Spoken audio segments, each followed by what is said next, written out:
Hello, good morning, everybody. Welcome to Sunrise Daily. This morning, I'm Chamberlain Oso. Good morning and welcome. I'm Kayla Megwa. Today is September 3, 2024. Good morning, I'm Ayo Makinde. Oh dear, time flies. Wow, doesn't it? It's September already. Oh God, September to remember, hopefully. But look at that. Look at that scenery right there. You know, I just had to keep checking and double checking. As much as, yes, challenging scenarios in different parts of different sections of the economy, notwithstanding what FCCPC is doing to ensure prices are stable. Tourism, travel and tourism is said to have contributed, I think, at about over 3% to Nigeria's GDP in 2022, according to data published by the Statistics Bureau. And that, they say, is about 17.3 billion USD in the country. So that's not bad, even though they say it's a pinch, scratching the surface of what can do. So all of these sites, I mean, there are several tourist sites actually in Bauchi, where images of the state, which you see now, happens to be I don't know if you can call this one as such, the government residential area in Bauchi State. That's what's going on this morning. Yes, indeed, and that is the view this morning. We are in Bauchi. Good morning, Bauchi. How's everyone doing this morning? Lovely state, lovely place. Well, has there ever been a place I said wasn't lovely? They're always really lovely. If I find a place that is not lovely, I will tell you. But Bauchi, yes, I love Bauchi. Yeah. Yankari is there. It's a tourist place. It's a place good old Yankari. Right? Yes, and a lot has to be done to revitalize that sector. But there are people who don't even know about Yankari. No, there are many people. There are many people in Nigeria that don't know you can go around like that. But it's a security thing, isn't it? For many people, even me now, even with my thirst for danger. If you tell me to go to Yankari right now, I'll call you back. I won't say yes or no, but I'll call you back. But when we were much younger, Yankari used to be where you go on holiday. You go on holiday, they even have a warm spring somewhere in this Bauchi. You go, you meet the people, you go around, you taste the local cuisine, and then because it's a place that people come to, the people of Bauchi generally are very welcoming. They're used to having strangers around them. And I think that's one of the beautiful things about this place. Another place that has these things is Kogosi, when you have places where people always go to, you find out that the residents of the area are usually pretty friendly, and that was the atmosphere that we had when we used to go to Bauchi as kids. I don't know what it's like now. If you have been to Yankari recently, or you're from Bauchi, talk to us on YouTube or on our social media platforms. Let's hear how the place is doing right now. Well, I'm told, Kayla, that first of all, the temperature in Bauchi at this moment is about 25 degrees centigrade, and definitely a lovely site. If you live in Bauchi, and particularly if you live in Bauchi GRA, this government reserved residential area that Chamberlain talked about, this is your area. Can you see your house? Do you even know your house if you see it right now from right above your head? That's another thing altogether. But Kayla, I'm also told that the tomb of Nigeria's first prime minister is in Bauchi. I don't know about that. Maybe one of these days we'll be able to confirm that. So that's just some history for you, just in case you didn't know that.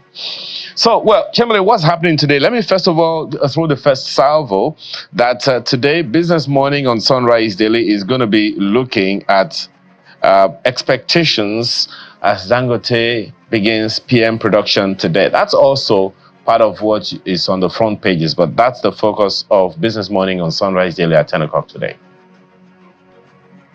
Well, I know several of the questions that a lot of people, I think, will be music to their ears. Will the petrol price ever go down? Oh my God! I mean, have you been? I'm sure you've been getting messages since yesterday. Yeah. Something happened yesterday that I didn't know about. But for some reason, we stay getting a lot of messages. We heard that the price of petrol is going to be 1,100. Some people said 1,003. We don't know. We don't know. We're watching. Okay, we're well, watching. well. If it does, we'll tell you. What can we say? But clearly, I mean, you've heard that back and forth as to the landing costs. And so when you hear the corporations say, look, we're feeling the pinch, we're owing some international companies, and so just add to the math, just add two and two together, you know that expect, you won't be too wrong. You may not be wrong. It's almost like we're if you say it's going to increase. We're delaying the evil day, so to speak. And you are absolutely correct. But you know, whenever this conversation comes up, everyone brings up the fact that it's still cheap, even at 1,000 plus. That it's still cheap compared to other parts of the world. And the problem is that we are not other parts of the world. We are Nigeria, and our problems are peculiar to us. And like I told someone, in many other parts of the world, they have alternatives. You can take the train. You can. You know, you have coupons. Transport system. Yes, they have a very smooth transport system. If you don't have that and the price is going up, it may seem like it's cheaper than other parts of the world, but you are worst hit. And you know, besides us not even having that desired transport system, even if government says, look, we want to ensure that certain people, at least everyone, if not everyone, most people get whatever what do I call it? I think they call it palliatives now, or whatever stipend or impact to cushion the effect that government wants to pass across to the people. Do they have the data? Do we have that to say this is a valid data? And so if we give this to these people, we're sure we're meeting our target audience. Do we have it? You know the answer already. All right, let's take you through some of the dailies this morning, Ayo.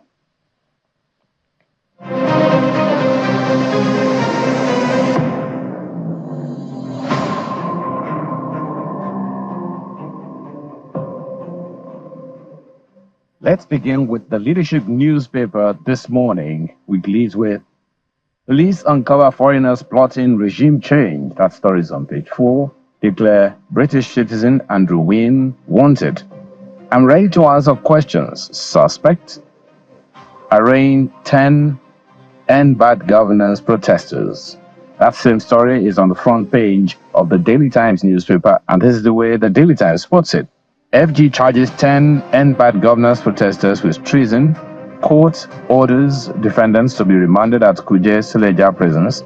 Police declare Britain, Nigerian wanted for plotting to destabilize Tinubu's government. Wanted Britain replies police says, I'm not a fugitive. That same story is on the front page of Daily Independent today. Britain, Nigerian wanted for plotting to overthrow Tinubu.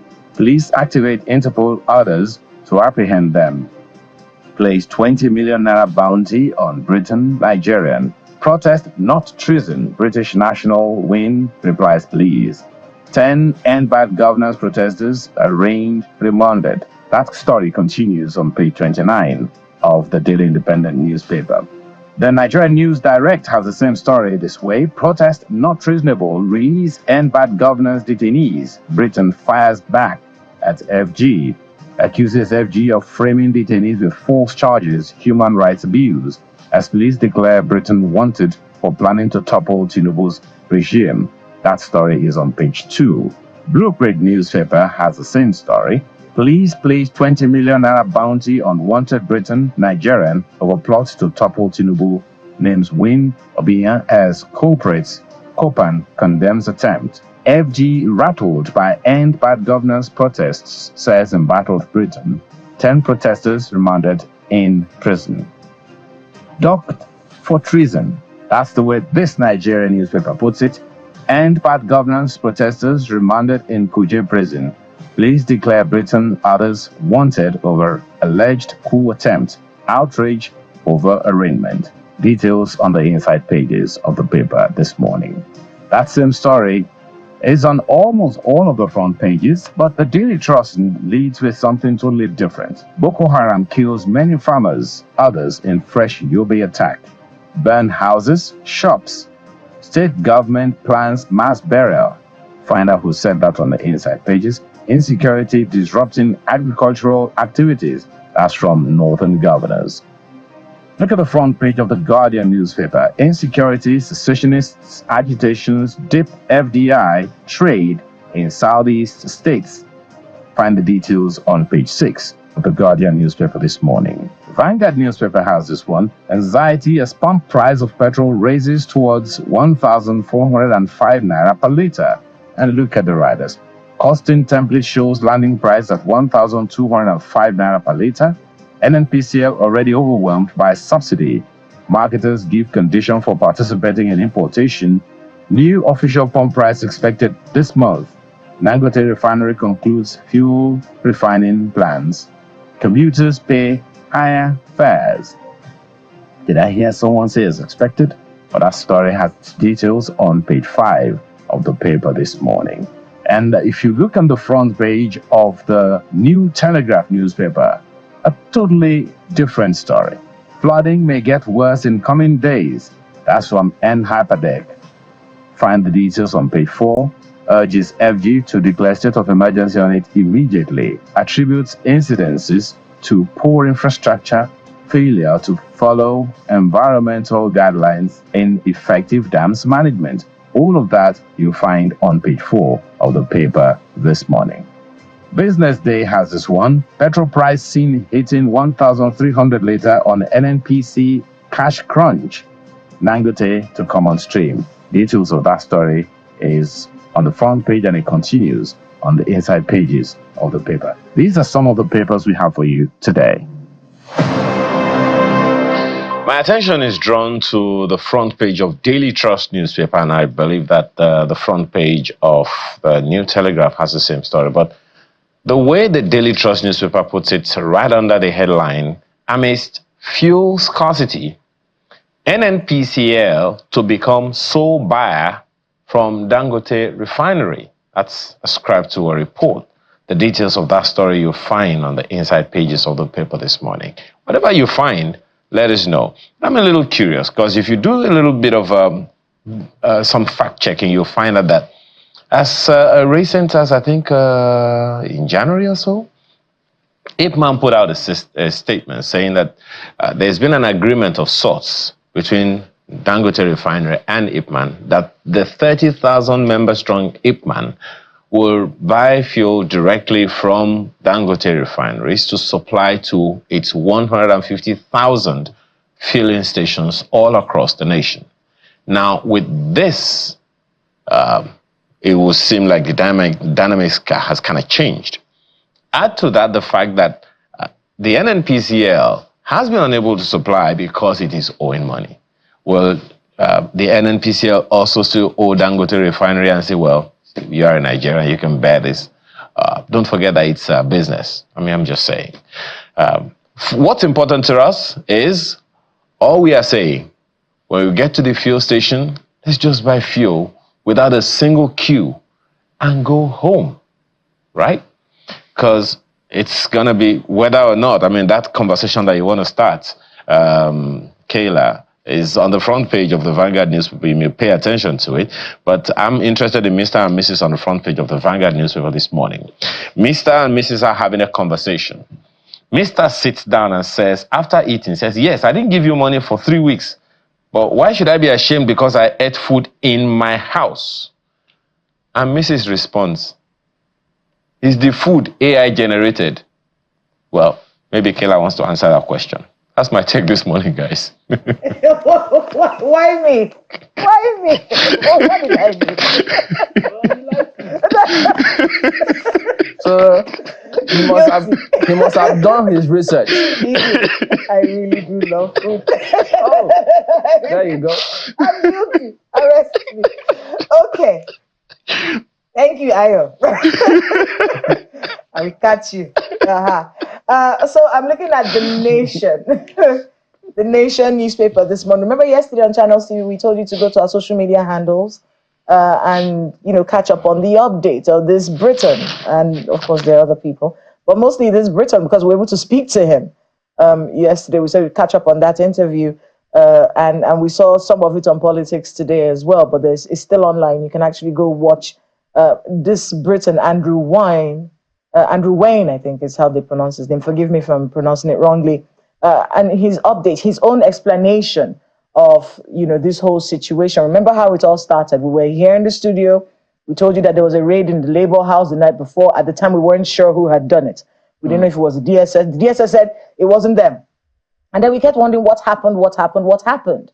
Then after much hue and cry, the police came out and said, we did this. And this is why we did it. There's someone we're pursuing, and this person is involved in terrorism financing, and the person was was staying at the NLC house here in Abuja. And then, of course, a lot of things happened after that. The NLC president was called in for questioning. But now we've seen the face of the man that they're looking for, and all the things that are ascribed to him. The Nation newspaper this morning actually does a breakdown of what the charges are against Mr. Andrew Wayne. Yesterday, we also got to speak to his wife. I think everyone is looking at the 22nd of September. Everyone who's following this story right now, we're looking at the 22nd of September, because according to his wife, who we spoke to here exclusively on Channels Television, she had said he's supposed to be back by then. So we're watching to see what happens. Is he going to be arrested at the airport? How is this case going to unfold? He had expressed yesterday in that interview that he was a little scared for his safety. He said he was willing to talk to the commission in England, of course, talk to the Nigerian authorities there, was a little concerned about meeting the operatives here in Nigeria, for his safety. But of course says he's open to the conversations, denies all the allegations that are being made against him. But it's a case that we're looking at very carefully, because Muyiwa Adejobi has been the entire police force has been very vehement on the charges that they need this man to come and answer for. Well, that's going to be one to watch, I might add. So I'm sure that the authorities to checking all of these things to see what is the best approach. How do they go about all of this? So certainly, we'll bring you all of that as we do get them. But if I could just a little bit of what Ayo also spoke about in terms of what's on the front page of the Daily Trust about that NNPCL to become sole buyer from Dangote refineries. So guys, just watch this. That says it's ascribed to reports. And so many questions. Is that a statement that came through from the NNPC spokesperson or chief communications officer themselves? No. So which report is this? Is a deal in place? I know that the last time they went back and forth, there was some backstory as to why the corporation thinks, look, there are some questions about all of this. And for instance, if they were to be the sole buyer, is Dangote Refinery going to sell below 1,000 naira? Is that product going to sell below 1,000 naira, which is what we're currently buying petrol for at this point in time? Yeah. And then if they also say that, well, if it's going to be, if the corporation is going to be the sole buyer, does Dangote Refinery prefer NNPC to be the sole buyer and not buy from anybody else or imports whatsoever? So if anything happens there to the refinery, what's the backup? Supply, So all of those, issues are part of the things that they are all trying to sort themselves out with. But this report, I don't know how seriously we can take it, because the corporation spokesperson didn't issue that statement. So can they verify? Is it because even that report, if you check, it says, look, I'm not aware of that deal. We don't know where this is coming from. So what do we make of this then? Are they trying to twist somebody and say, no, this is what we'd like you to do? So we need to be careful about some of these things. And especially if they're telling you, is fuel going to be sold for 1,200 naira?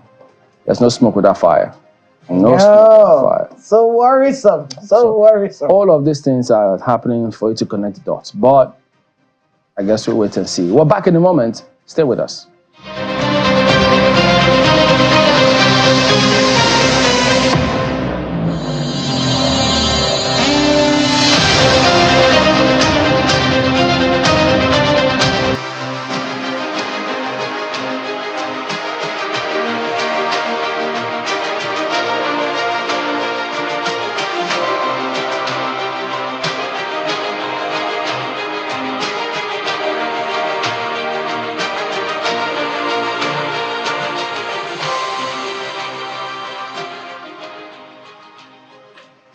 All right, so while people wrap their heads around what do they expect in the petroleum sector about petrol price, which is always gives anybody a headache if you think about the price going up. But Well, here we've got Mr. Humphrey Abba. He is a former Minister of Police Affairs and also former Minister of Trade and Investments. Good morning. Thank you for coming on today, sir. Good morning, Chamberlain, and good morning, Kayla. Good morning. Yeah, a lot is going on with security, and one of the recent ones, in fact, some key ones. We know today the service chiefs are supposed to be or will be in Sokoto concerning their quest to rout bandits over there, which we'll come to as we progress today. But one of the key issues also is the police declaring a certain Mr. Wayne wanted, who himself says, look, he's not a fugitive. But in terms of how that is being handled by the police, because, I mean, looking at the whole scenario raises several questions as to how the police and other security agencies, I mean, police being lead here, is handling all of this thing. So having been there, heading that agency, what's your impression as to how all of this is playing out now? Thank you, Chamberlain. With regards to the gentleman declared as a fugitive, it all depends on the information, the intelligence available to the police. Since the police have gone to court, we want to believe that eventually the facts will come to fore. Yeah. So it will be prejudicial to begin to conjecture, to begin to look at issues that you and I do not actually have great facts. Police must have acted on intelligence, and we will wait for them to put those facts before the court since they've gone to court. All we need to ask is that due process be observed appropriately. I listened to the report this morning where the man in question, the fugitive, is denying that he's a fugitive, that is prepared to come back and face investigation and trial. So let's get to that bridge and know what the facts are. But in summary, I would like to say that police must have acted on intelligence, and let us not jump into conclusions until we see the facts in court. I mean, I want to be able to talk a bit about the MRAPs. Let's go to the Northeast, where we have, the Minister of State for Defense, and everyone's moving there. Northeast or Northwest? The Northwest, my apologies, the Northwest. So they're moving there because of this banditry situation that we're dealing with in the Northwest. Talk to us about that, just generally as a strategy. Is that a good idea? Is that a good plan? And what impact do you think that would have on the war against banditry? Well, I really do not know what their operational procedure would be like, right? But generally, I think there has been a failure in terms of managing security in this country. Systemically, the thing has been collapsing from level to level. And I don't know what is actually responsible for that. Because we have a team, we have the Nigerian army that is supposed to be the best in Africa. They are well-trained people. They are very competent people. But I think something is wrong somewhere. There is a disconnect somewhere because their performance is not attesting to this capacity that they have. I do not see mobilizing service chiefs to a particular area to be solution to this matter. It is about the foot on ground. Like when you look at the footage of the sad incident in Zamfara. The MRAP. Yes, where high-level APC was not just abandoned in the bush. There were munitions in it that you saw this so-called kingpin of bandits, yes, and his team, picking them up for free. Honestly, it's disheartening. No one can say, I I don't want to conjure. How did it happen? Well, they came up with some explanation as to why that happened. That the vehicle was stuck in the mud? Yes, but something happened before it was stuck in the mud. Okay. They said they had this. We're not going to say the name of the kingpin. They were having some bandit meeting, and according to the story that we saw online and reports that we're getting, the military had mobilized to go and attack that meeting. It was strategic. Oh, they're all in one place. Let's go get them. And apparently there was a shootout, they said, between them and the bandits for a while. And then part of the unfortunate thing that happened was that the MRAP, that's the mine-resistant carrier, two of them one got stuck. They called another one for reinforcement. The other one got stuck as well. And according to the report, they took out all the ammunition inside the MRAPs before... And demobilized it, yes, before the terrorists came and were celebrating that they had pushed back on that attack. Well, it's their word, and at this point we have no way to verify otherwise. But I must say that we have a team. I suppose that we have a team that is air, land, and sea. That is what we have as armed forces. If the MRAP was stuck, I guess that they will have sent for assistance from the air. And these people could have been easily wiped out from the air. That's why I keep saying that something is wrong. That's why some of us believe that something is wrong. There is a disconnect in the management of security architecture. So far, the thing is not working. The thing is not yielding results. You have a group of bandits who are improperly trained, who are not as trained as our armed forces. And they seem to be having the upper hand every now and then.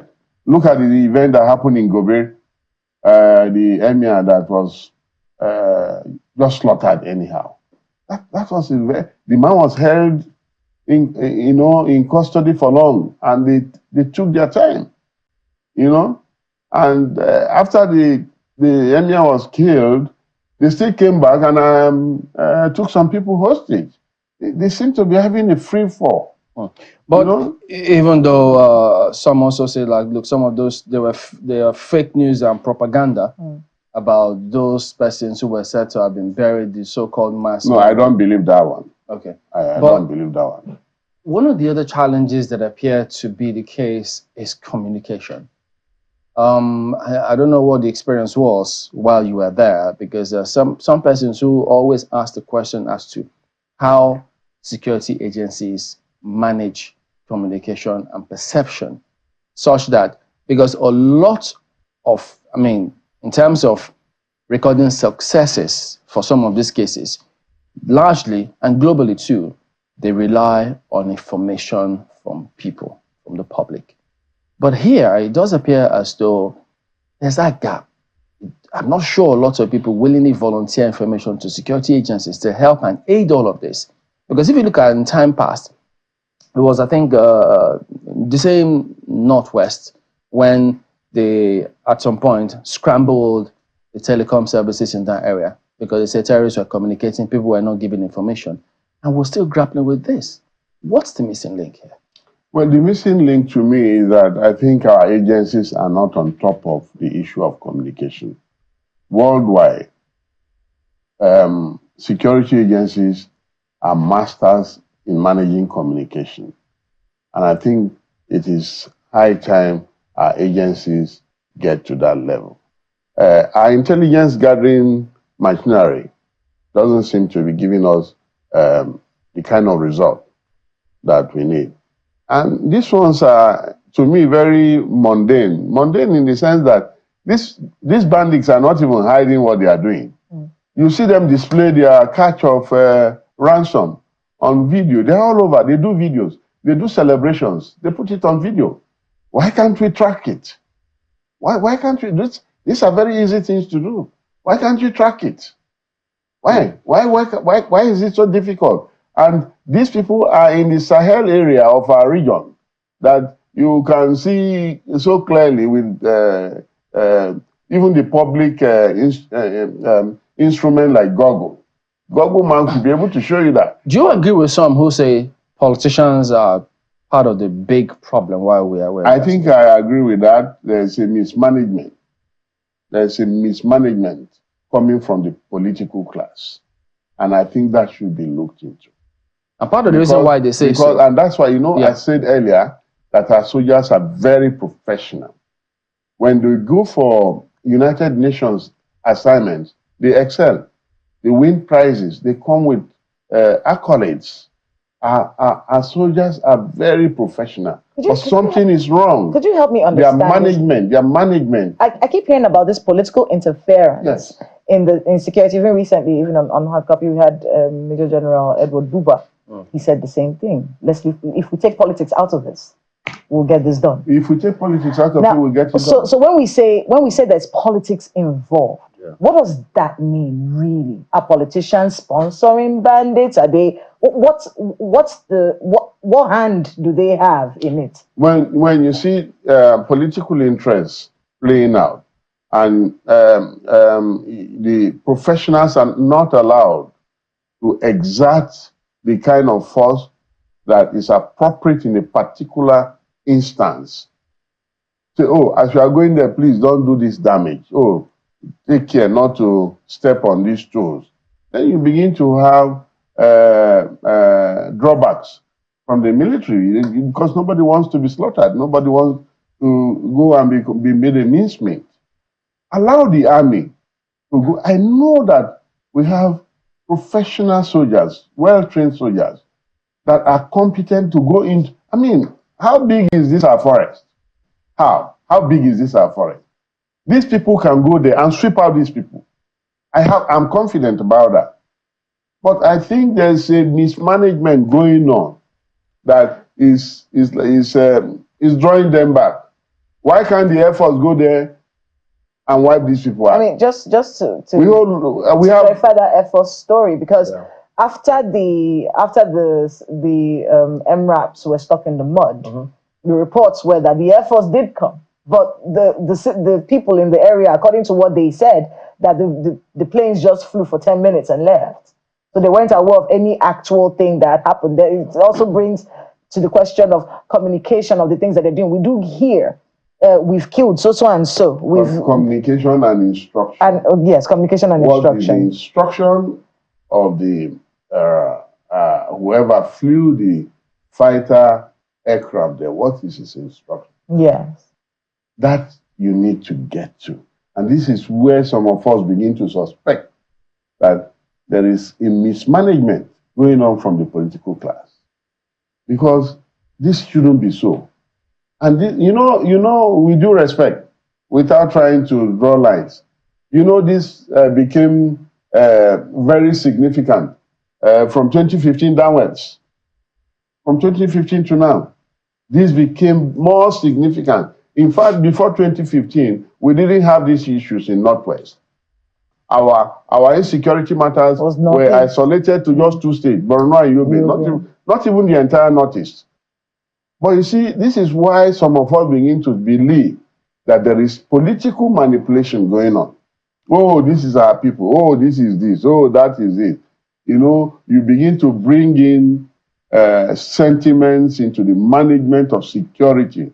Security does not accommodate of such sentiments. So, the statement put up by Major General Edward Buba, who is the Director of Defense Media Operations, dated 31st August 2024, notwithstanding, where he explained what happened, how the MRAPs got stuck in the mud and all of those things. There are questions that need to be answered, just as you've also stated here, because the CDS tells us, when we ask time and again, that there's better coordination among the service chiefs and amongst those other agencies of the Army, the Navy, the Air Force. They're working together much more than people think. So maybe this is where they will then need to explain to the people if the aircraft is said to have flown. Yeah, that's a slide. If the aircraft is said to have flown for however minutes the word is out there, they need to let Nigerians know, like you also asked, what was the instruction? And did we have any reconnaissance for all of these things? If Correct. we knew Correct. that, That's because the first part here says they were gathering at Kwashabawa village. Yes. They had some sort of intel. yes. That the intel we are getting doesn't seem to coordinate. It doesn't seem to rhyme. It doesn't seem to give a pathway to success. And these are the disconnect. These are the loose ends that needs to be addressed. The intel doesn't seem to be giving coordinated results, and that is why you will have. Otherwise, they ought to know exactly the terrain on which they are going to push through, and the equipment that is suitable for that terrain, if appropriate intel was available. And just to add to that, the fact that this is Hadar in Daji, so they are there. They are there. You understand? It's not as though these are troops that just came from Abuja. No, they are there. They are Hadar in Daji. So Yes. how did they not know that in a swampy area an MRAP shouldn't be there? And why wouldn't they know that they need a swamp boogie equipment to go through the swamp boogie as opposed to an MRAP? Because MRAPs are heavy. They are for mining terrain. Correct. Yes. You see, so this is where we are. Some of us are of the view that there is a disconnect, or somebody is not doing his work. Because if they had proper intel, that shouldn't happen. It's an embarrassment. It's an embarrassment. I mean, you've laid down a lot of these issues for us this morning. Do you see any? I mean, what side is going to budge? Is there going to be a solution? Or we keep pointing out the problem. Are there going to be solutions? Can we, if political will is the issue, what do you do about, if political influence, rather, and even political will, if those two things are the issue, how do you fight political will and political Well, the answer is correct. If you take it from my perspective, the people at the helm of affairs they have no capacity. There's a systemic failure in governance from the people at the helm of affairs. And the right thing to do is replace them. When you say helm of affairs, are you referring to the service chiefs? Not just service chiefs. Even the politicians heading the place, service chiefs take instruction. Well, service chiefs are under instruction. Only from CNC. Are you sure? Okay, then maybe ministers. Yes, they have ministers. They have. I mean, why you were police affairs too? They the have same thing for police. Yes, to IGP. Course. Yes. So you have interference at those levels, and you must deal with it. When you say change when you say they need to replace them, if something is not working. For so long, it didn't get better. Look, if you follow what is happening in other parts of the world, look at the war going on in Ukraine. The president seemed to not be getting satisfied with what the chief of air staff did recently. He quickly, overnight, he's changing. He got somebody else to continue the battle. That is what the CNC does. That is what the commander-in-chief does. But now that the Minister of State for Defense is going to, is ordered the service chief to, the Ministers of Defense have told the service chief to locate to Sokoto to rout those bandits. I mean, I think the headquarters, 8th Division of the Nigerian Army in Sokoto, that's where they'll be receiving him this morning as we see. These are images that came through this morning, so they're all preparing to see how that can happen. She will be optimistic that getting there now, that region or those terrorists will be dealt the blow. Or will it help the troops? Well, will it help the morale of the troops? Will they be better gingered to do more work? Chamberlain, we had the issue of service chiefs relocating before. It's not the first time. It is not in the relocation of service chiefs. It is in the foot on ground. How are the men, officers and men on ground, how are they propelled to do this? How are they given an order to act professionally and deal with the issues? Like I said in my opening speech, that I believe that we have service personnel in the armed forces who have the capacity to eliminate and deal with these issues in a matter of 2-3 months. We are not fighting civil war, for crying out loud. And you have a group of untrained bandits holding everybody to ransom for 8 years, 9 years. This is the 10th year in a particular corridor. Why should that continue to happen? The same when first of all, They at are not the same people. at the time They are when not the same at the people. time when this issue started, this insecurity started, APC didn't exist. APC, And then apart from that, many the people will ask forerunner- you, the is forerunner there to a APC. difference between those in government then and those in government now? What's the difference between 6.5 and a dozen? Everybody, it's just the political class. That's what many people You are want not to tell taking you. the answer, my Okay, sister. let me listen to the answer now. The forerunners of APC were the ones who were managing the state. For instance, Borno, where this started from. And they are the ones still at the center. Are you not aware? Aren't you aware that they are ones still at the center? So we still have the same sickness, the same cancerous seed, that started from one part of the body. It has spread up to the head. And that is where the problem is. So until we have a credible electoral system that will allow people to freely express their views. And I believe that if Nigerians get to that level, we will have these people so that we can get back to an organized governance. In other words, you're telling us until the PDP win election, this will not be. That's basically what you're saying. No, but you look at it. You look at it. Where did you have a better system? Where did you have a freer society? Where did you have a more secure state? In 2011, 2012, 2013, 2014, 2015, before the elections, were you not traveling safe and sound? If that were the case. Were you not going around? We had this issue isolated to just one state in 2014, 2015. But your party made this point during the elections, and the people still voted the way they voted. No, because if you listen to what I said earlier, that we had a group of people who ran out of an organized house and ran into disorganized setup where you have strange bedfellows. You mean the governors who left the PDP? Yes, they had strange bedfellows. They came together. That's your party's fault. No. You didn't handle your members well. No. You see, in every human organization, we must make room for differential opinions. We must make room for what do you call it? Settlement of differential opinions. You do not just take off because I do not agree with Chamberlain on this matter, so I must burn the house down. It doesn't work that way. That is what has brought us to where we are.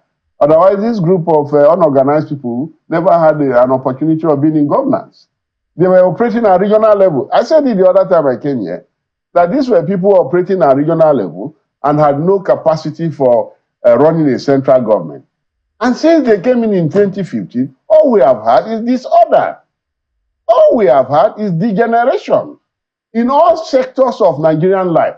Economy, security, finance. This is the politician in you speaking. No. Now you were hoping to hear from Dangote. All of this started collapsing since these unorganized people came into power. So they don't have a political party. So if the PDP wins, they have a collection of interest groups. As you'll always say, if the PDP wins, this will change.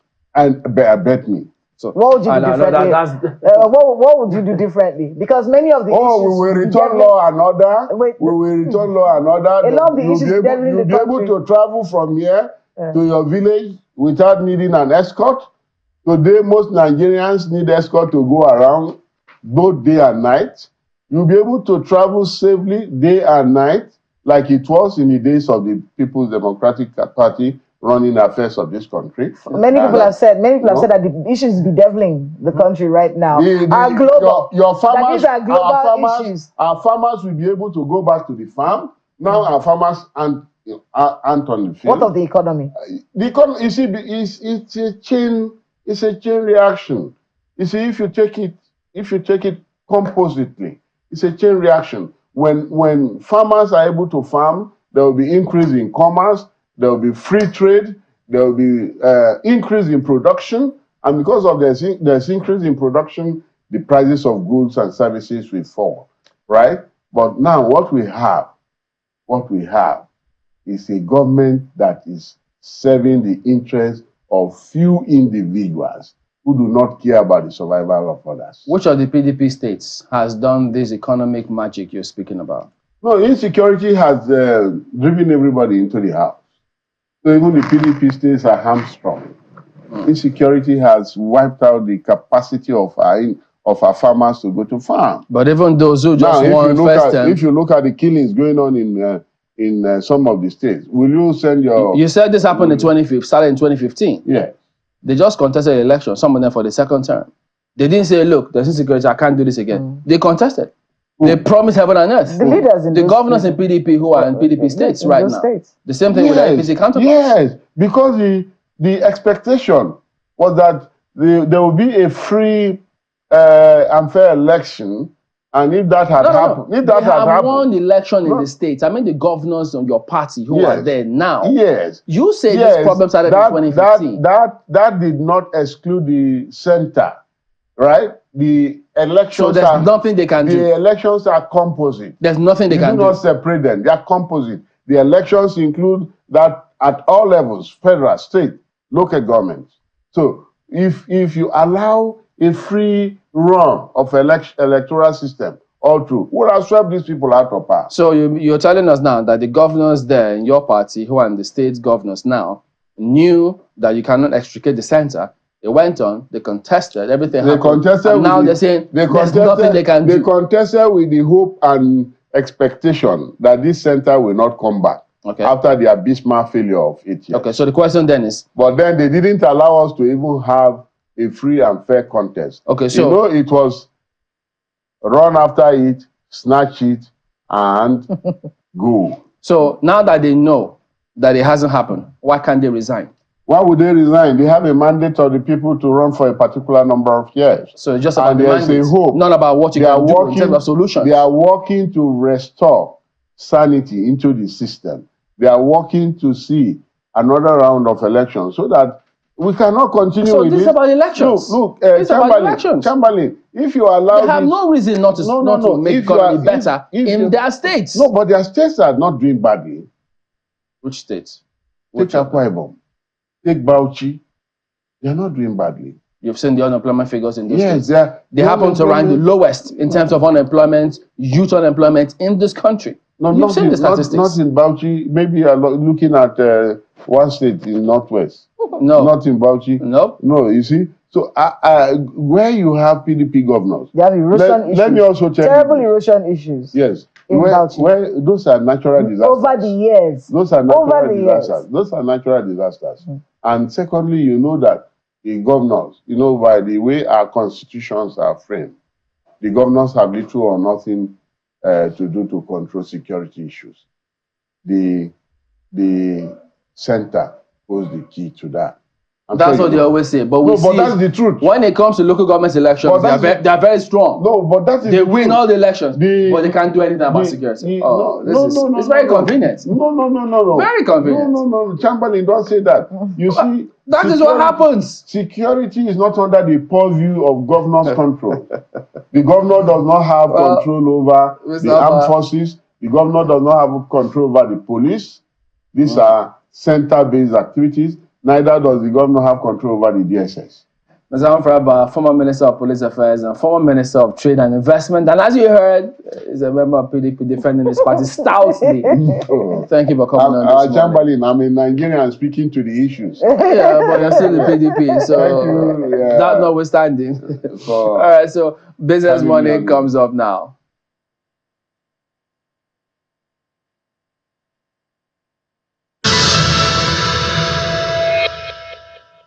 Always an interesting one, speaking with politicians, and trying to balance that out. So I think that's what Chamberlain was trying to do. Good morning, everyone. Welcome to Business Morning on Sunrise Daily. We do business for just about 30 minutes before we head back right there. And we may have to get back to Dangote. I know you did see Mr. Aligo Dangote there. It's a big day for Nigeria, big day for Nigerians, big day for energy security in the country as, of course, Dangote Refinery begins the production of PMS. Nigerians are very, very expectant, especially with the long queues we've had in major cities in the country for weeks now. It doesn't seem to be abating. Perhaps this is going to bring a sucker to that. Expectations and fingers crossed on that. But let's do business now. Starting from the global space, Brent oil prices fell on Tuesday as sluggish economic growth in China, which is the world's biggest crude importer, increased worries about demand that overshadow the impact of the halt of production and exports from Libya. We keep our eyes on the number. We've noticed recently that WTI and Brent seem to be closing out a difference. We normally would see Brent at about 80 and have WTI at about 70, but in the last couple of days, we've seen that gap closing up. For instance, when we see today, we see that Brent is $77.35. It lost 0.2%. But WTI, and this is what Dangote has been importing into the country because Nigeria hasn't been able to give him enough crude for production. So we see WTI increasing 0.7%, while it's a drop for Brent. You know, this could mean that there's an increase of demand for WTI. I wonder if that's coming from Dangote. $74.05 a barrel. Look at the global causes of that. China's Purchasing Managers Index, that's the PMI, hit a 6-month low in August, and then the country reported new export orders in July that it fell for the very first time in 8 months. And new home prices grew in August. We know that the property sector, the real estate sector has been a major one and a major driver for sentiment in that country. Now in Libya, oil exports at major ports were halted on Monday and production curtailed across the country, continuing a standoff between rival political factions over the control of the central bank as well as oil revenue. We look at the Naira now and see appreciation on NAFEX at it gained about 5 Naira. That's NAFEX, 0.33%. So it went from 1,602. That's what it opened with. Closed at 1,597. NAFEM also gained yesterday about 0.8%. Went from 1,598.56 kobo to 1,085. 585 Naira 77 kobo at the close of trade yesterday. That's an appreciation compared to the day before. We hope that is sustained. Now we move to the federal government. The Debt Management Office has opened subscription for its September 2024 federal government savings bonds. The offer includes a 2-year bond at 17.20% interest and a 3-year bond at 18.20% interest. Subscription. That's the highest and sounds like a good deal, for an investment opportunity. It's open in September, the second day in September, and will close September 6th. Bonds are priced at 1,000 Naira per unit with a minimum subscription of 5,000 Naira. The 18.2% interest rate for the 3-year bond is one of the highest recently offered, reflecting the current high interest rate climate in the country. So while it's good investment, of course, the question will also be, is it going to increase, or obviously it's going to increase the debts of the government, because these are monies that the government will eventually have to pay investors. Aviation now. The Nigeria Civil Aviation Authority has denied reports of a ban on Nigerian airlines by United States to operate into the United States. They say that Nigeria, like other countries, must satisfactorily pass the International Aviation Safety Assessment Program and attain Category 1 status. Upon attaining this status, Nigerian airlines would be permitted to operate Nigerian registered aircraft and dry leased foreign registered aircraft into the United States, and this is in line with the existing bilateral air services agreement. In a statement signed by the Acting Director General of Civil Aviation, Captain Chris Najomo, the body explains that with effect from September 2022, the U.S. Federal Aviation Administration delisted Category 1 countries who, after a 2-year period, had no indigenous operator provide service to the U.S. or carrying the airline code of a U.S. operator. Also, they removed from the Category 1 list, there were countries who the FAA was not providing technical assistance to based on identified areas of non-compliance to international standards for safety oversight. They go ahead to clarify that no Nigerian operator has provided service into the United States using a Nigerian registered aircraft within the last 2 years preceding September 2022. So it was expected that Nigeria would be delisted as were other countries who fell within this category. Nigeria was therefore delisted since 2022 and was duly informed of this action in 2022. It is important to clarify here that the delisting of Nigeria has absolutely nothing to do with any safety or security deficiency in the oversight system. So I guess it was important to clarify that from the NCAA. Now, yesterday, we did speak to our correspondent, Juliana Olainka, who is in China. We know that the President Bola Tinubu, is there, along with a lot of state governors and high government officials. Now, this is coming from Kaduna State. The governor is also there. The Kaduna State government has signed a memorandum of understanding with Chinese tech firm on security. And the Kaduna State government signed a memorandum of understanding in Huawei Technologies office in Beijing, China, for the actualization of the smart city project that's going to happen in Kaduna State. You can see the governor there, Governor Obasani. He signed the agreement on behalf of the state, while the Chief Executive Officer of Huawei Technologies, Chris Liu, signed on behalf of the company at the ceremony, which was witnessed by President Bola Tinubu, ministers, and other senior government officials. According to a statement by Governor Obasani, the Smart City project is geared towards enhancing security, efficiency, and transparency in public service, as well as competitiveness, city management, and attracting talent and investment. He adds that the ultimate goal of the project is to establish a safer and smarter Kaduna State. Welcome back to watching Business Morning on Sunrise Daily. Let's settle on that launch today, the beginning of PMS production in Dangote Refinery, which seems to be, the much anticipated, much waited for. We're still waiting for the Port Harcourt Refinery. They have promised that it will happen in September. So I guess if Dangote can fulfill its promise, then the government should be able to fulfill its own promise too, right? So we'll be counting down for Port Harcourt Refinery. But now let's settle on Dangote, since it's that's the focus for now. We have Dumebi Oluwole, Senior Analyst of Financial Derivatives Company. Dumebi, hi. Do I say congratulations to us, Nigeria? Hopefully, we're going to see a change in this, because a lot of filling station, petrol stations have not even been selling. Even the NNPCL, that was, just dry. I think since yesterday. But you still had some people, perhaps out of nowhere or nothing else to do. They were packed there. You still see long queues, even when they were not selling. Yeah, I saw that this morning. It was very interesting to see. There were a lot of cars parked, and the police station wasn't open. Yeah. So we certainly are looking forward to the day when, even if, you talk to a lot of Nigerians, I tell you, even if they have to pay more, let there be supply. And then I can know what to do with myself. Yes, when you look at it from the consumer angle, you do understand why people right now are like, at least we're already paying more for it, so let it just be available.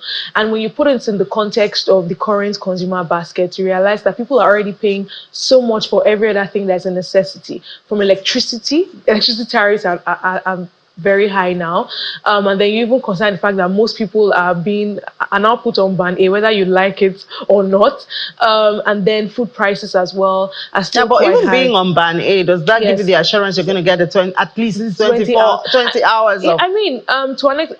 now that I'm on ban A, I can say that to an extent. The electricity supply has been quite good, quite optimal compared to what it was before. Obviously, more is leaving my pocket, but to an extent, the supply that we're getting is I would say it's worth it, right? And then when you consider other people that are also receiving the same amount and not having to maybe buy so much fuel, you can understand where the trade-off is. But for other people that are not, experiencing, and they have to move around, they have to commute to work, they consider food suppliers that have to get petrol to, bring food to the market, to the retail markets, then you understand why, even if on a household level, you might not be spending so much on fuel because you do have some level of electricity that's a bit stable, because it is affecting other things in your consumer basket, it's having that detrimental impact. When you even look at the total labor productivity as well, you're commuting to work in the morning, or you're going to have to spend so much hours in traffic.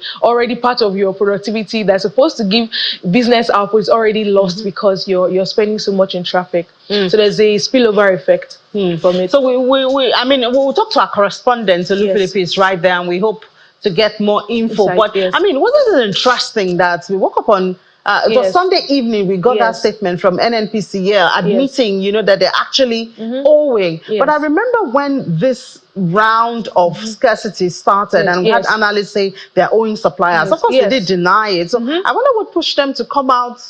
Is this a way of increasing NNPCL per liter? I can't really say, because they did say that it's supply costs. Yes, but what we do know is we know what is causing it, and we now know that they've come clean. Right. So what exactly is causing these issues? We know that number one, a lot of our crude is being caught up in crude swap agreements, and that has forced the NNPC to also have to pay some of this monies as well. Then you look at the exchange rate devaluation and how that has impacted their cost of servicing the debts that they already incurred. Right. And when you look at these two things, you realize that it's not necessarily, apart from the fact that there's oil involved and then there is the nation involved, you consider the fact that what is going on with NNPC is not too far-fetched from what is happening with other companies in Nigeria. The exchange rate devaluation we've seen it from financial statements that have been released, right? Where I would like us to point our minds to with this particular situation is that with the NNPC coming clean, what this does is that it creates some level of transparency where they are. Does it really? Well, I'm getting there. All so right. the reason why I say that is because, yes, we have a lot of analysts that have said that this is, and I think I was part of those analysts that said we do know that there's a huge level of debt with the NNPC, and they took a while to come out to admit Maybe it. they were calculating the figures. But the truth is now they have said it. So now we know where the problem is. This gives us an opportunity to analyze, dissect, and start solving the problem. That's where transparency with numbers. What are the possible solutions to this? So already we have, refiners like Dangote having to import crude. Yeah, because a lot of our crude is still held up in paying Exactly. tax. So the only solution is to extract more crude, is to produce more crude. And what exactly is making us not produce enough crude? We know the oil theft and all of that. But maybe just hold your thoughts. We see Olu. Olu is there. Hi, Olu. Can you hear me? We see. Yes, I can hear you. Okay. I see you want to talk to Mr. Ligo Dangote. Please go ahead. We'll talk to you afterwards. Okay, this is what it is. History has been made today from the days when this whole ground was all water and got to the sand filling stages, the piling stages, and tons of engineering and fabrication going on this land. And remember, at some point on this land, this was the biggest industrial construction site in the whole world, with over close to 200 cranes working simultaneously. Today, what I have in my hand is premium motor spirit coming out from the Dangote Refinery. History is being made today, and I'm standing with a man who incidentally has gone grey pursuing this dream, and I'm going to ask him how far he wants to travel after today's achievement. Alhaji. Thank you. Well, how far, there's no limit to how far, we're going to, as a human being, obviously we have ambitions, and I think our own is to make sure that we make our country and Africa proud. So the journey just started, and we'll continue, we'll start. The journey has just started today, you are right. Really, even 5-6 years ago, I don't really have gray hair, but right now, it's history. But we thank God, at least we've been able to deliver. So I can say that, it's a golden gray hair, which I believe it is worth it. And I'm a very, very happy person today. I must thank really, our great team, led by Ms. Edwin, for making this dream, possible. I must thank, also Mr. Alaki for giving that support to make sure that this. And let me just interject and ask how much of support you're getting from the present government, and if President Bola Ahmed Tinubu has thrown his weight behind what you're doing here today. Well, I'm coming to that, so, and also to thank, my family, not only because some of them, they work with me, but because they've gone through tough times, by not seeing me, by not spending time with them, for being very, very understanding, my own friends that are around. But most of my appreciation will go to, President Bola Ahmed Tinubu and his government for giving us all the support. People can have different perceptions, but without the support of the government, we will not be here. That's what I keep saying. And I want to put on record that I want to thank the governor of Lagos, because he has done a marvelous job by giving us all the support. 10 years ago, there was almost nothing here. But this is what you call a dream. President Bola Ahmed Tinubu, then the governor of Lagos, dreamt about establishing this in about almost 18, 20 years ago. And nobody thought about coming here. Actually, my first time here was just to come and look at the land. This was 2015. I've never ever been to this area of Lagos. But you can see what a dream can actually do. So I must thank him, and I pray and hope his own dream that, we used to, push Lagos up the ladder. Okay, he will apply 10 times that, on which I know he's trying. He will apply 10 times that in the federal government's, operations. Okay, let me just ask you quickly. This is PMS coming up from the Dangote Refinery. You did promise us, you did tell me severally when we've been visiting here in the last 7 to 8 years that when this happens, it's going to be Euro 5, which is the highest quality of PMS you can find around the world. Can I readily put this in my car and begin to run? Yes, you can put it in your car and begin to run. And it will actually save your engine. It will give your engine the best performance. It will not be the normal one. And you can even see our diesel. Our diesel is very light. It's like water, so which people have never ever seen before. But that is what you call Euro 5 diesel. Our diesel now is about is less than even 30 ppm, which is great. And we'll keep pushing. We'll get to 10 ppm. Okay, so finally from me, I'm so excited to hold this, but it will be more interesting if we can drive this supply and distribution down into the countryside, down on the streets, into the cars, into the engines. I can see your gantry positions here, 177 tanks for storage, and beginning to wonder how soon can we have all these trucks crisscross the streets of Lagos and supply petroleum products. Our gasoline can be, that is PMS, can be in filling stations in the next 48 hours, depending on NNPC. Would you want to comment on pricing? How much would you sell per liter of this PMS? On PMS, what I told you, it is an arrangement which was designed and approved by Federal Executive Council, led by His Excellency President Bola Ahmed Tinubu. As soon as it is finalized, which he is pushing, once we finish with NNPC, it can be today, it can be tomorrow. We are ready to roll into the market. Thank you for obliging me this. You told me you were catching a flight. Still 10 minutes into your time. Let me allow you go to wherever you want to go to right now. Thank you very much for obliging us your time. Okay, thank you very much.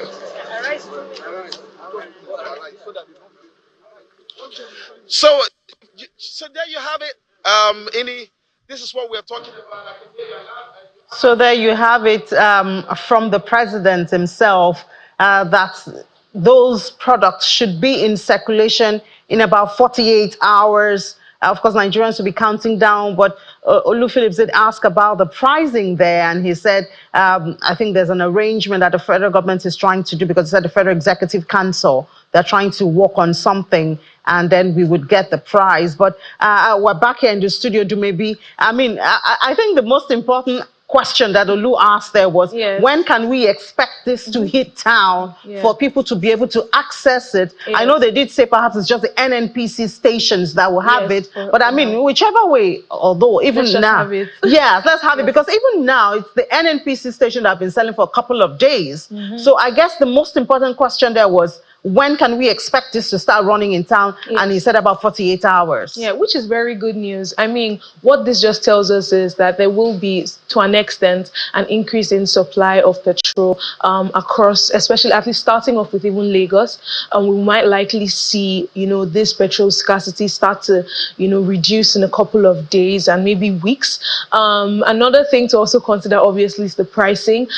We obviously would expect that whatever arrangement that the FEC would have with Dangote would ensure that the price is cost reflective for him, and as well, maybe not too much or overbearing for Nigerians. Primarily, the goal here, I'm sure, for pricing would be to ensure that at least Dangote is able to make reasonable profits from all of the expenditure that he has made, considering the fact that a lot of the work that he's doing on the refinery was taking off with foreign currency loans. So maybe I was expecting you to talk about subsidy, because already we know there's subsidies. So I don't think it should be about Dangote making his money.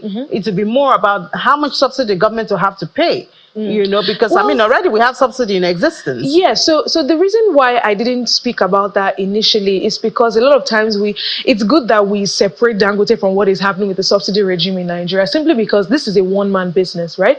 And yes, he has, will I say, so for lack of better, or someone like a patriotic role here to ensure that at least we're able to service, the local domestic demand, and then before beginning to export, which does make sense because there's huge markets for refined petroleum products here in Nigeria. But then again, you consider the fact that as a business on its own, it has to make profit, right? And then you look at what is happening with the subsidy regime in Nigeria and realize that we're supposed to have stopped paying subsidies, but we're still doing that. On so paper. even if that conversation is going to be had, what this has to be is a subsidy regime that doesn't, again, cut away too much from the profit that Dangote has to make, and as well keeps prices not too expensive for consumers. All right, Dumebi, thank you so much. I'm sure this is a conversation that is just starting. Exactly. We're going to talk about all of that later. Thank you so much. Thank you for your time. I really have to rush over to the Director General and Chief Executive Officer of Chartered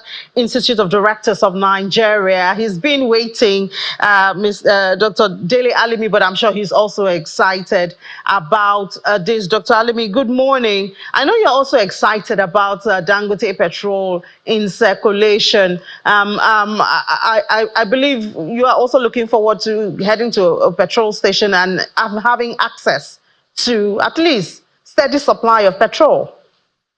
Of course, every Nigerian will be excited at this news. It's wonderful news, and like the president of the organization said, we look forward to having it in our various petrol stations in the next few days. Yes, we're still talking to the CEO of Chartered Institute right here of Directors, Institute of Directors, and we're talking about the 70% windfall tax, which has now been signed into law. Dr. Alimi, obviously, because this is going to take out of your revenue or your profits or the bank's profit, it's not received pleasantly. But I guess we should also look at why this was proposed in the first place and perhaps try to balance out perspectives in this case. Yes, you are quite right. Of course, it is a role and right of government to introduce tax where it deems necessary, especially where they feel a particular sector should contribute more to the development of the economy. The government has the right.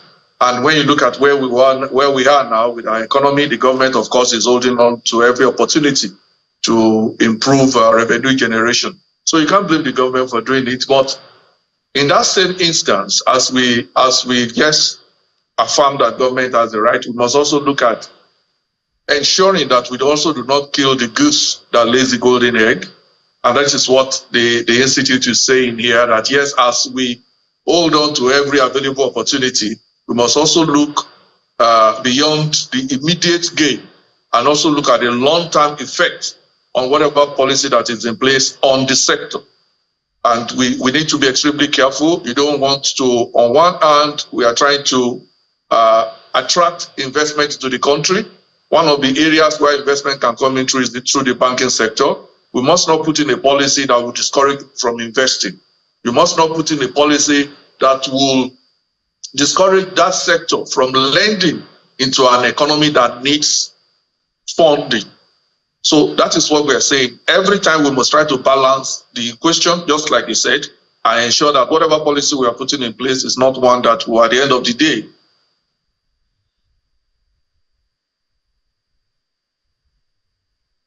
All right, seems we have a break in the network now there with Dr. Alimi. Dr. Alimi was trying to say that perhaps the government... Dr. Alimi, are you back? Okay, do you want to conclude your thoughts, please? Yes, I think I've completed. I just said, sorry, I think there is a little glitch. I said, at the end of the day, government must kind of balance its act to ensure that whatever we do that gives us gain in the short term should also be sustainable in the midterm and the long term for both government and the private sector. So what would you rather, or how would you rather that the government handles this? We're just talking about the debt that the government owes. And obviously the government is looking for ways, to scratch out revenue, fund the budget and some other infrastructure. So how would you suggest that the government handles this? Yes, while I understand the position of government, and it's like, well, we are not drowning, but when a man is drowning, he holds on to everything that can possibly make him survive. But it is not everything that is holding on to that will make him survive. So what we're saying here is that government should look at that rate, 70%. I mean, well, let's look at, we are not the only country that has introduced this kind of law. What are the other countries doing? 1, 2, what is the prevailing business environment around the financial sector that would help banks to actually meet that obligation? Is it conducive? Government needs to look at that. So what we are saying is that it is not just enough to introduce this policy. It is also good enough to carry along that sector. You don't want to kill that sector because, of course, we want to provide revenue for government. It is important that that sector continues to be relevant and continues to play the role it is currently playing. So our proposal is that government should try and reduce that tax rate, even if it is a gradual thing, and if possible, introduce some kind of threshold that would because government could say, okay, if you make below this particular amount in terms of the windfall from forex deals, this tax may not apply to you. So that, because the banks are of different sizes and the volume of transaction differs. It's not even about the size of the bank, but the volume of the transaction. So government could look at that so that at the end of the day, we do not kill the banks in our effort to raise funds. And again, of course, this is the time that banks are recapitalizing. That also has effect on the bottom line of the bank. Banks are recapitalizing. You cannot, on one hand, tell them to raise funds. On the other hand, you are also pulling out the carpet from under their feet. So this is what we are saying. And there's also a need to also conduct an impact assessment. Okay, so you have said this tax will apply retroactively, which to us is a very wrong move. Banks at the moment, at least, have submitted their accounts, they have paid dividends based on some of the windfall they have had. Now we are saying we should go back and bring back that money. To me, any retroactive law is not right. Any retroactive law is not right. And we believe that government should ensure that whatever they are doing, they can also offer incentives such that some of that windfall, if the banks will use it for maybe financial inclusion, opening up new branches, opening up rural areas, it could be incentives. You will recall that one of the reasons why people are giving for lack of tax compliance is the fact that they do not believe in government's ability to use tax appropriately. which led to allowing some organizations to utilize the tax directly to fund some public sector projects. Is it possible that banks could also be given that opportunity such that they can apply what you come through this kind of taxation into public utilities and public infrastructure, that they can use the confidence of the private sector in government ability to use the tax appropriately? All right, Dr. Alimi, we really have to stop there. Director General, Chief Executive Officer of Chartered Institute of Directors of Nigeria. We hear your suggestions, and of course, we're going to share this as many times as possible and see if we can get the ears of the government on this 70% banks windfall tax. Thank you so much for your time, and we wish you the best. Thank you very much. Have a wonderful day. All right, I have to thank my colleagues, Chamberlain, Ayo, and Kayla, for giving me some of your time this morning, but it's all for our good. I'm sure you also want to use Dangote Petrol at the end of the day. There's supply, there's energy security. We're happy. So let's head back now. We can do the market this morning. We'll do it at 1 p.m. during Business Incorporated. Intraday numbers will be coming your way with Aniti edits as well as other issues around the world of business. But now let's head back to the Sunrise Daily Studio.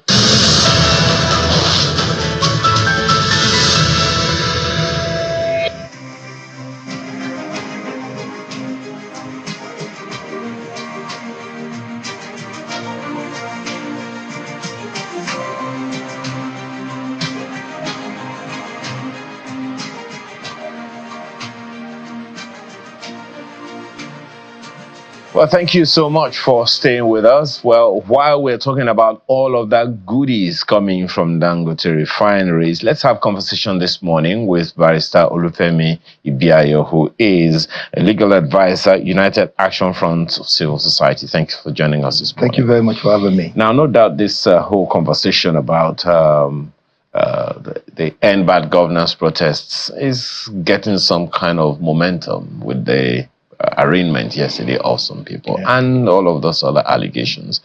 It would seem like some thought, hey, the statement is made, point taking, government has taken action, everyone is back to their tent, so Israel. But then this arraignment and then this whole conversation from government.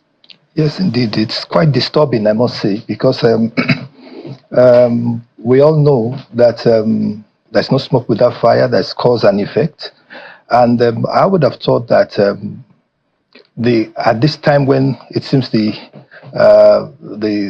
fire has died down, the emotions of the people in their quest to have a better governance for themselves and to start to benefit from the dividends of democracy, I would have thought the main objective of government now would be to see how they can get the buy-in of the people into the governance process itself and ensure that as much as possible they give an empathetic attitude and commitment to the welfare of the people.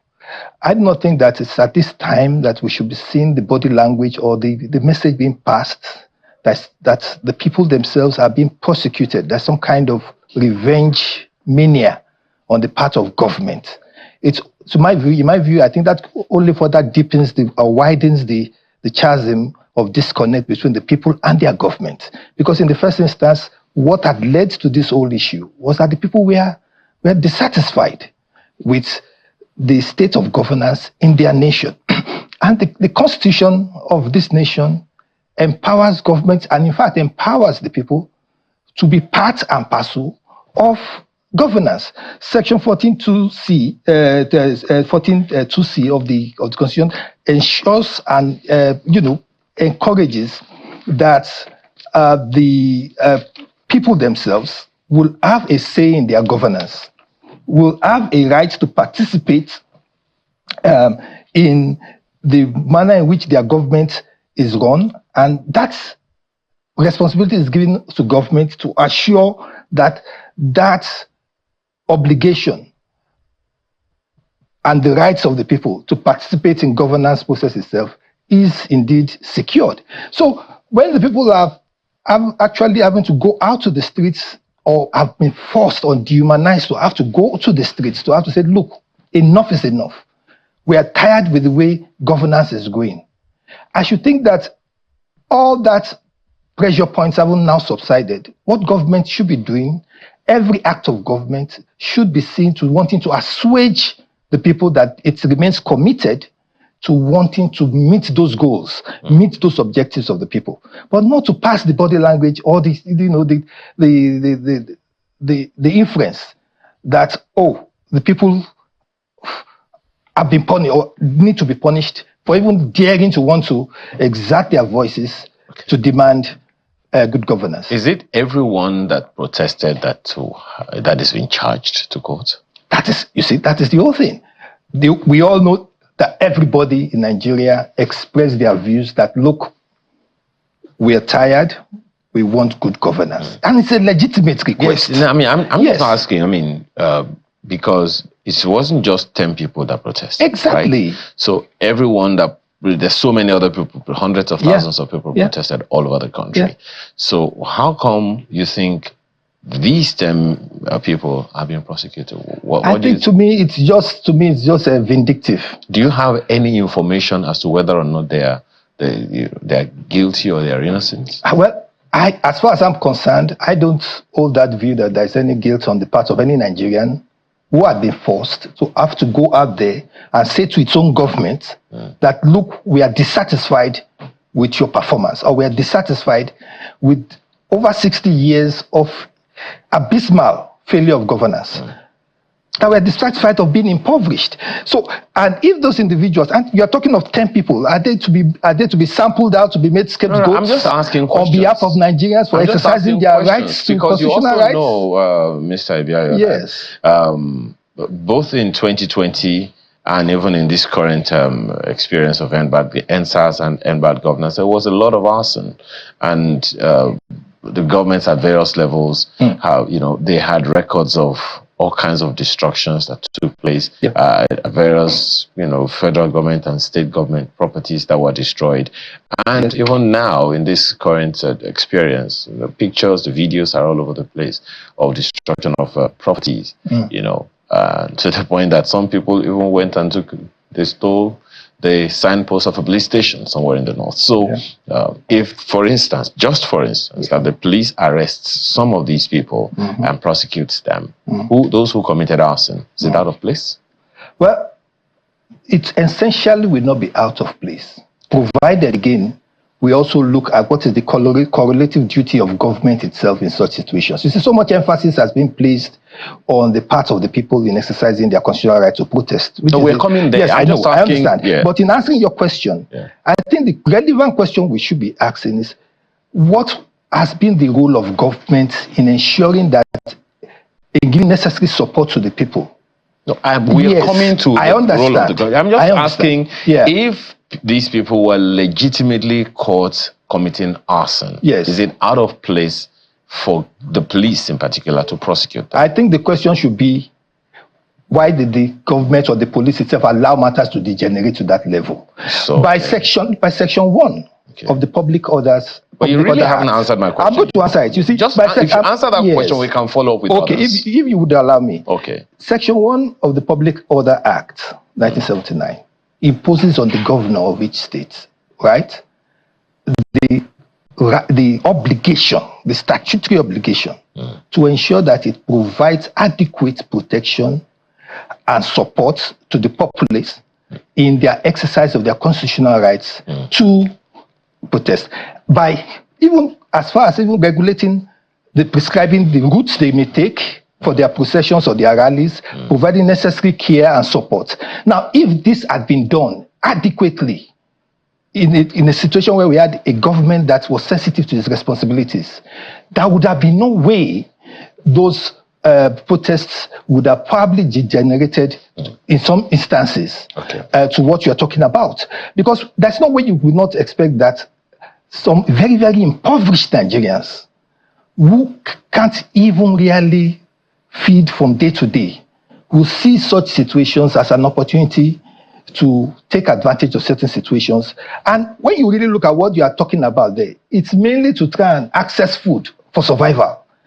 that they were doing. So stealing the signpost of a police station is to access food. Stealing the what? Signpost of a police station is to access food. No, you see, you are mentioning. No, I'm just asking because there is another one. You know that there are several others. Destroying infrastructure, in Kano for a digital. That is true. That is true. A digital facility for the people themselves. You see, and ransacking the place and stealing those things. Is it legit? I'm just asking. It's not legitimate, but you see, like I said, now, if there is a national disaster, natural disaster, for instance, you would expect the emergency services agencies to swing into instant action to provide and protect life support systems for the people, right? That's what you expect from a reasonable government, right? Now, when you have a situation where your populace is dissatisfied, there has been pressure points that are built up over the years.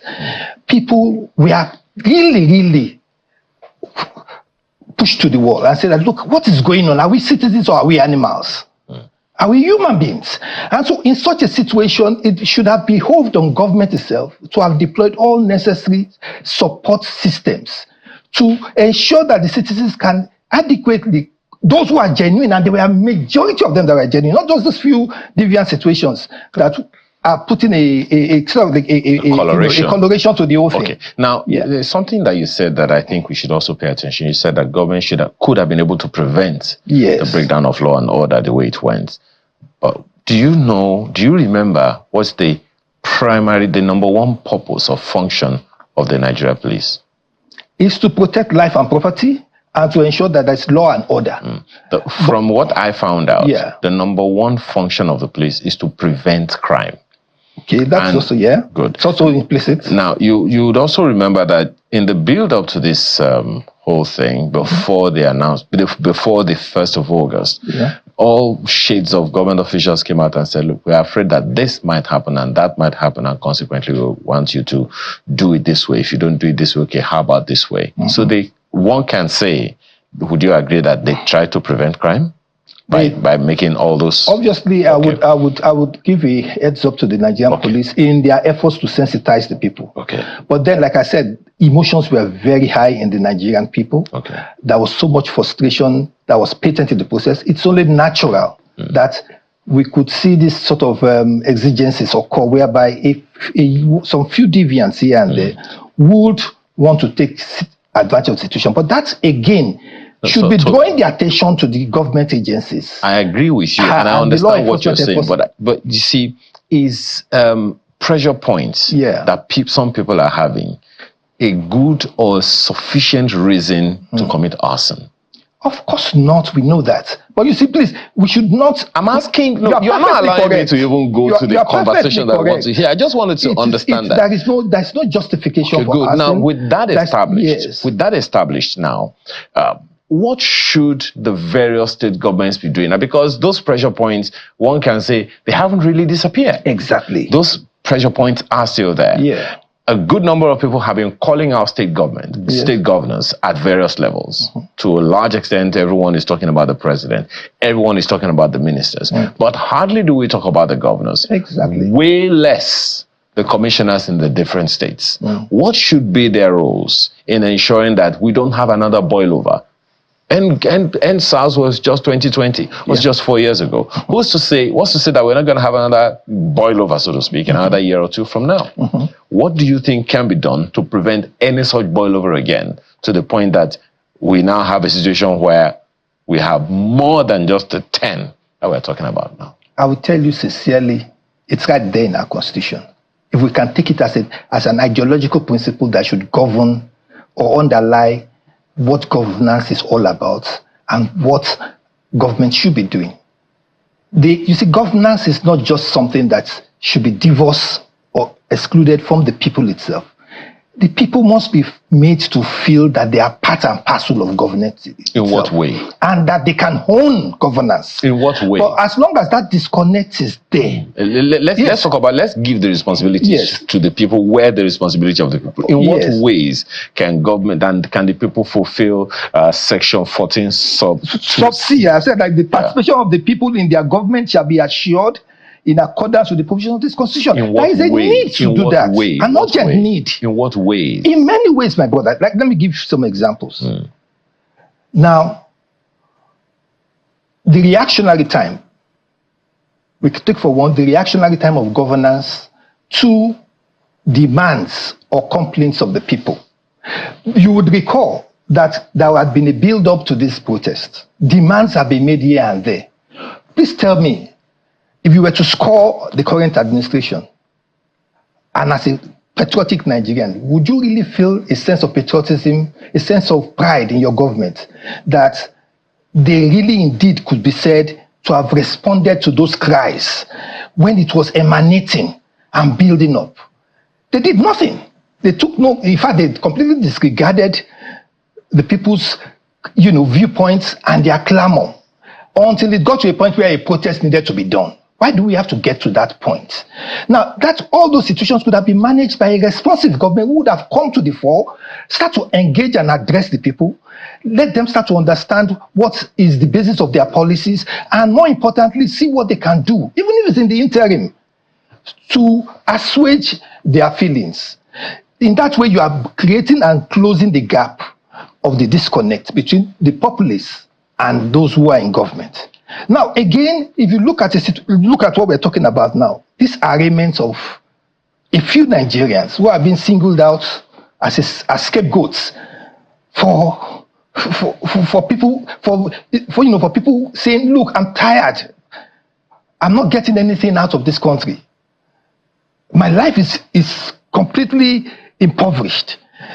And then you now say, instead of trying to find ways and bring up policies to assuage that situation, you are showing the people that you still deal with them for even daring to raise their voice up to you. And do people in such circumstances feel that they are part and parcel of this nation? Can they feel that they have a collective stake in this nation? That's why I said, if this government, and it can do it, it's very easy for government to do it, to start to bridge that gap and create a situation where the people can have a sense, even if it is a false sense, for goodness sake, give them at least the hope of a sense that they own this government, that you are there for them, and that you yourselves are working in tandem with them in moving the country forward. Now, there's a question that I asked about what roles the states can play. Yeah. Because whenever we talk about government, all eyes on the federal government. That's right. But the states get an average. They have received an average of 1 trillion naira every month for quite some time now. And they have their own structures and systems. Perhaps there are those who would say, if the state governments had done what they needed to do, the federal government wouldn't look so much as a villain that it is. Exactly. So what is the role for those state governments? In fact, enormous role. Because they are at the level of governance that at least comes very, very close to the people. And I thank goodness we're just about to start seeing all over the nation now. The local government elections are about to commence here and there. How much sensitization are you seeing on the part of government to encourage the people to participate in that process? Even in the media space, there's a deliberate downplay of the need for the people to become sensitive to the fact that the most important structure of government, which is the local government, is about to be created now with the Supreme Court's liberation of that system, to allow for them to have direct access and connection to governance in a more patent way. You are not seeing that level of orientation, that level of, of encouragement and education to the masses. Everything's been downplayed because the whole process is being planned as business as usual, to be truncated and taken off the hands of the people. What proof do you have to that effect? Because if you've been watching channels television, there is hardly a day or a week we don't talk about. I must give you thumbs up for that. Okay. But what I'm saying is that if you really look at the real space itself, the media space itself, I still believe there's still a lot more that needs to be done to ensure that the people have a sensitization to the fact that, look, you are about to have your own government and you have a right to have a say in it. Don't look towards the federal. Don't look towards the center. Look right now at those who are directly close to you and play your role now to ensure that you have the right people in place to provide the appropriate governance that you seek.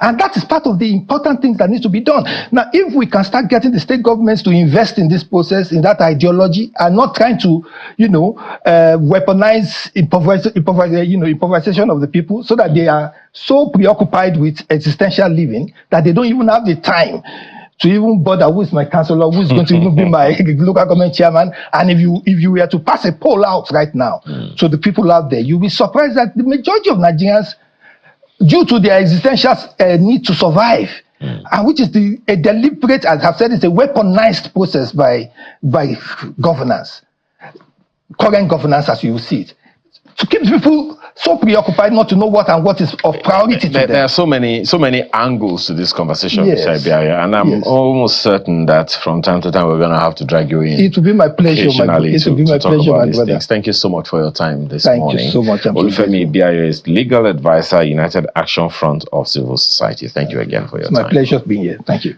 Kayla Chamberlain, some feedback we have, right?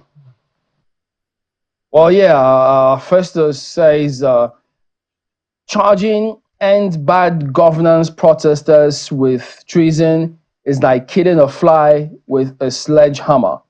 FG must be reminded that the right to protest is protected by law, and end bad governance protests had a legitimate aim.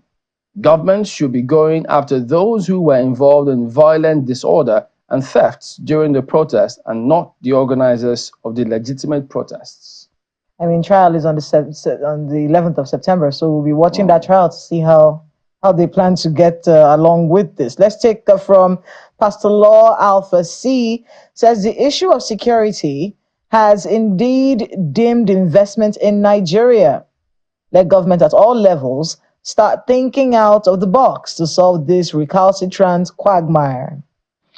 Professor Inakena has this one: the deafening echo of insecurity and economic crisis arose from the deliberate impoverishment of the people. Repulsive policies created poverty, widens the gap between the rich and poor, and sends 70% of its citizens to inexorable state of helplessness and hopelessness, and it goes on and on. So many others like that you'll find on our handle on X and all other platforms. That's the show today. Thank you for the privilege of being a part of your morning. I'm Ayo Makinde. I mean, you want to stay with Channels Television all day today because, of course, Mr. Dangote is saying this is Celebration Day for Nigeria. Let's get all the details. So stay with us here on Channels TV for that and more stories. I'm Kayla Magwa. I'm Chamberlain, so have yourselves a very good day.